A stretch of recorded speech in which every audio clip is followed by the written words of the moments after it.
Now, this is new on NFL Live from Adam Schefter. Packers quarterback Jordan Love is out Saturday night versus the Ravens due to a concussion, and Malik Willis is expected to start. Now here it is. The Lions, it's do or die for the Ravens this week.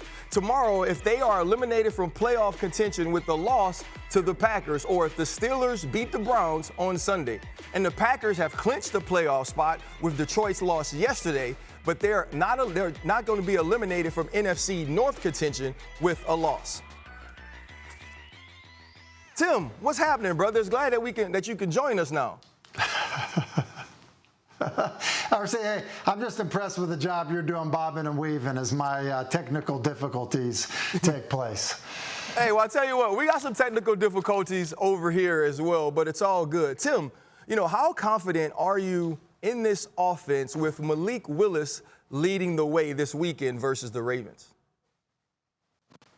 Yeah, I think Malik Willis has done a great job every time he's had an opportunity to fill in for Jordan Love. And, in terms of confidence level, I guess, if you were to say, all right, a backup has to play, in one of these scenarios and play well in order to have a chance to, have an impact on the playoffs. I think Malik Willis can play at a starter level. I think he can play at a winning level. He's shown to do it. And I think that, and I think the team has confidence in him. So, assuming he's healthy enough to go, obviously we're dealing with a shoulder injury for a thrower, but assuming he's healthy enough to go, I expect them to play at a starter level. Yeah, I agree with Tim. I mean, we saw some, I would say shaky backup quarterback play yesterday. That's not Malik Willis. In fact, he's developed so much in Green Bay. It's been really impressive to see. And this is a big game for him with free agency coming up. He has the potential to get some attention from teams around the league. I think for Baltimore, it starts on the ground because he does add so much to this run game. They'll run zone read with him. They'll run power. He'll scramble out of empty. They'll put him under center. They did against New England a fair amount and run off of that. And then if you overcommit, he has the ability as a passer to punish you in the play action game. If you give him one-on-ones by selling out and stacking the box, he threw that beautiful go ball last week. You remember down the left sideline. So this is not a backup quarterback you want to overlook because, I just think he's been increasingly impressive every time I've seen him in Green Bay. And I also think Matt LaFleur does a hell of a job calling the offense for him.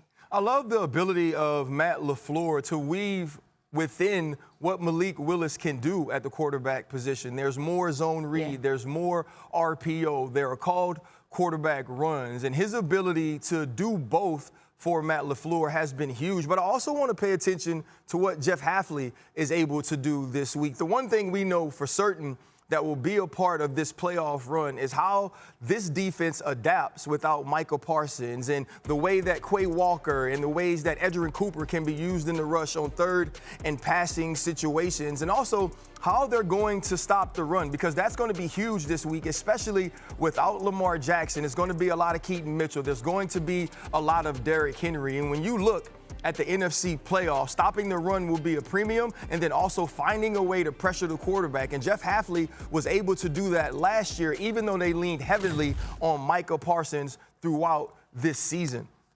Mina, when you think about what this team has been with Micah Parsons and now the adjustments of Jeff Hafley, what do you feel like is the most important thing for this defense?